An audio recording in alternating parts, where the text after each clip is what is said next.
I've been saying for like the last 8 weeks, in my mind, in my opinion, Daniel Kinahan has turned snitch. It's as simple as that. And when you start looking at what's gone on since the arrest warrants have been put out there, people that he's had sat around Europe for years are all of a sudden getting nicked left, right and centre.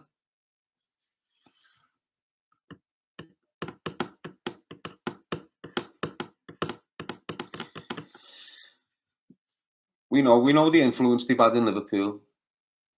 We know the little gunmen that have run around the city for that Irish cartel. We know the damage they've created. We know the boxing gyms that they've funded through shit TK Global. You see all the fighters.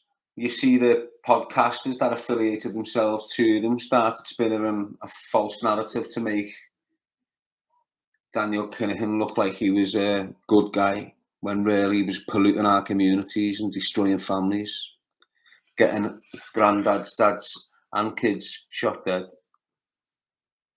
Continues to do so, just like he continues to have a huge influence in the boxing world. So this fella that's just been nicked in Marbella, 62-year-old, been at it for years, money laundering for years with the Kinahan cartel, pure cash man. They believe he was laundering £200 million a year, and that's big dough. I think it was a year. That's big money. And he had interest in Glasgow. And you see in the other month, that woman I've been screaming about since they tried to kill me. That woman, that Sandra, who had fake bake 10 years ago. You know, they went through her door, took all her stuff. She's right in the middle of it. Now you've got him attached to an alcohol producing company. And that was one of their ways of laundering their money. And what you're seeing with their big stars, the likes of McGregor, at their type of notoriety, when they were in their best place making money, putting the money into all legit businesses. Unfortunately for everyone who's a supporter of McGregor,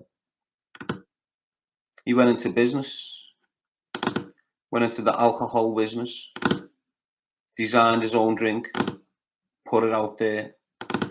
But a lot of that money was from the back routes of NTK Global. You know, that's where it is. That's how it happens. And when you've got... You must have seen it yourselves. That's it, Nero drinks. You must have seen it yourselves. If you haven't, you're a bit blind, aren't you, to what's going on? Yes, Crumstead. But you've got to look at the bigger picture. You know, you've got to look how entwined they became, because they weren't existent in Liverpool in 2004. They wasn't existent. They fled. They had to flee. You know, you had a general over the road saying, hang on a minute, it doesn't matter if you keep on doing this to my families at risk. So they fled. Before they fled, they destroyed boxing in Ireland for years. Landed over this side of the waters. And just went easy. Started wigging top-notch gangsters in most cities. Everyone bowed down because of the fear factor and the Irish accent. And that was it, mate. They just took over. Anyone that didn't play ball was fucking out of the country. They had the wealth, they had the money, they had the superstars around them. It was a powerful organisation. All that money all of a sudden started getting shifted into boxing gyms and, you know, MMA gyms. You've heard me speaking about them for years. You know, your Derry Matthews, your fucking Team Colbans.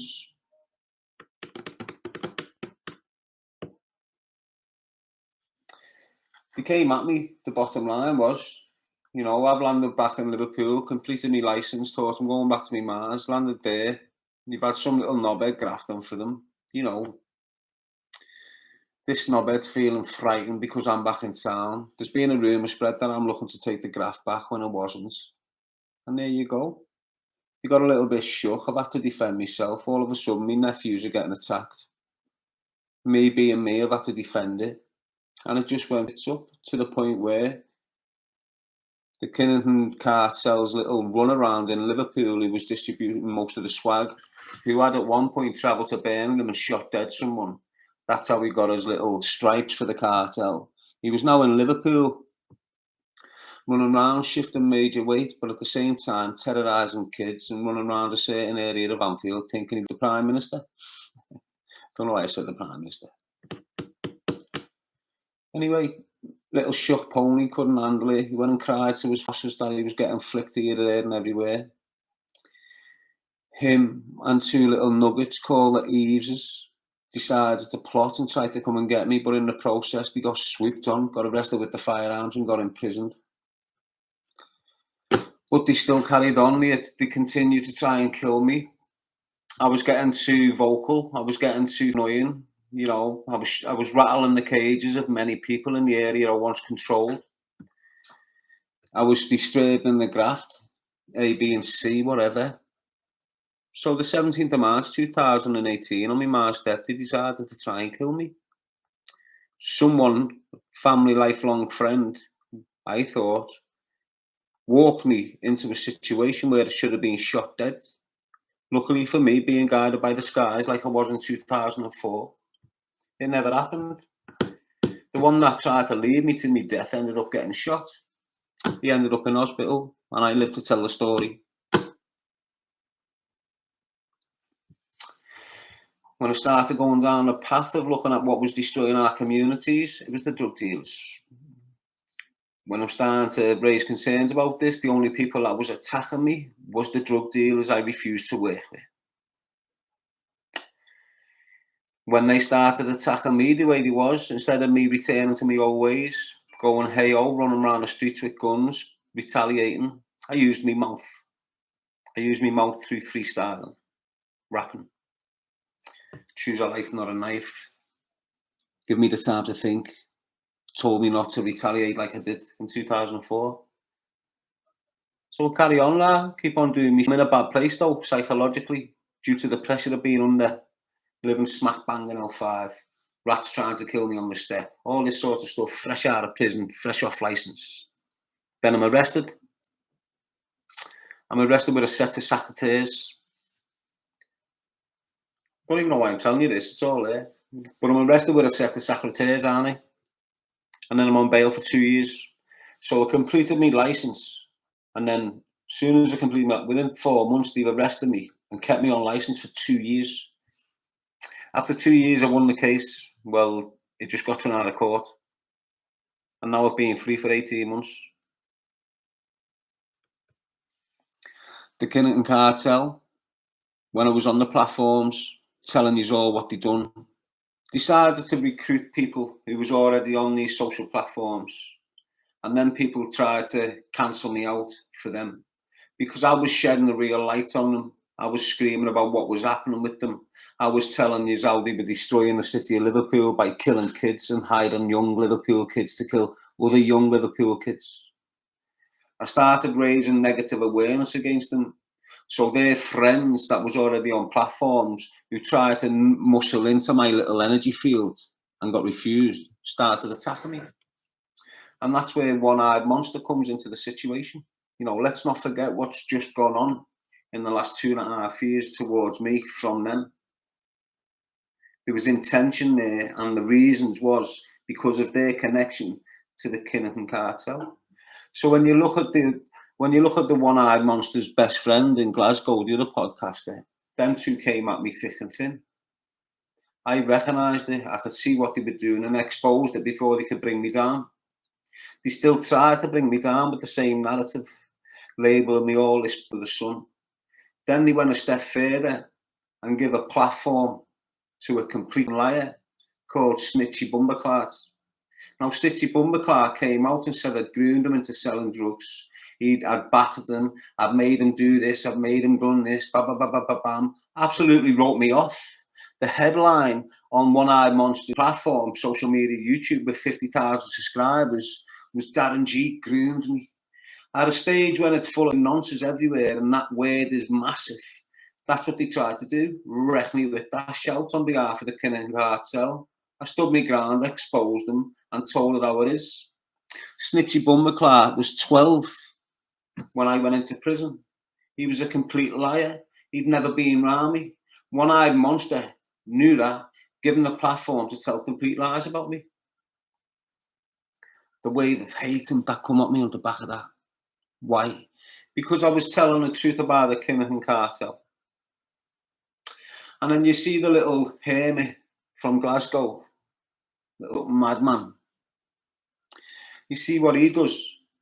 All of a sudden, he's getting a long line of MTK global fighters sitting on his podcast. A long line of fighters that he's all aware of, attached to that corrupt system of boxing. All sitting on his platform, all speaking up friendly about this. Daniel Kinahan, all logging him with pictures in Dubai. Within them good people that get the pictures in Dubai, and they're the people that set businesses up with them. Your Tyson Furies, your McGregor, your Darren Tills. And if you look at the last 2 years, they went into business and they set up big multi-million-pound businesses with the help of the Kinahan cartel. And they're doing it in front of your faces, laundering pure dough in front of your faces. And I'll give you an example of one massive, in-your-face, money laundering operation. And it came on behalf of MTK Global's sisters promotion, Problem. Some of you might have heard of it. It might have come from fucking nowhere. All of a sudden in the city of Liverpool, this promotion bounced up from nowhere called Problem. Everyone latched onto it. Why? Because all the ones linked to MT Global were promoting it, talking about it right across the board, getting it the attention it needed. And it was going to have a big event in Liverpool, which it did. On the main card of that big event in Liverpool was a known convicted MMA fighter called Paul Kelly. This MMA fighter destroyed his community of West Derby United by intimidation, fear, and distributing drugs, just like his uncles and his dad used to. He gets arrested, he cries in the dock, he goes to jail for 8 years, but he's out in 3. Right? He's back out now, he's in the community. His girlfriend is the daughter of a very high-ranking mafia official from Liverpool, who's now being arrested. And I was screaming about him years ago, I just can't remember his name. But he comes out, with him having a little bit of a following, because he's part of Team Coburn now. He's back in the links, you know, he's back out, he's out of jail, he's back in the MMA arenas, bam. He's with Darren Till, he's Team Coburn, MTK, Problem. They use him as a way of selling tickets. Now, the way this thing happens, and this is how it works, people. These people, the majority of them with the dough, live in Dubai. And in Dubai, you've got access to all sorts of technology where you can buy 100,000 tickets to that event or to watch that pay-per-view event. Do you understand? And that's what it does. You'll have the likes of Paul Kelly laundering his own money through the event, selling his own tickets, saying he sold 5,000 tickets when really he sold 2,000, covering it like that. And that's how it works. That's what goes on. That was a money laundering operation right in front of your eyes. When that promotion, Problem, the sister club to MTK Global, came to Liverpool. And that's not defamation. Although they deny the links, it is what it is.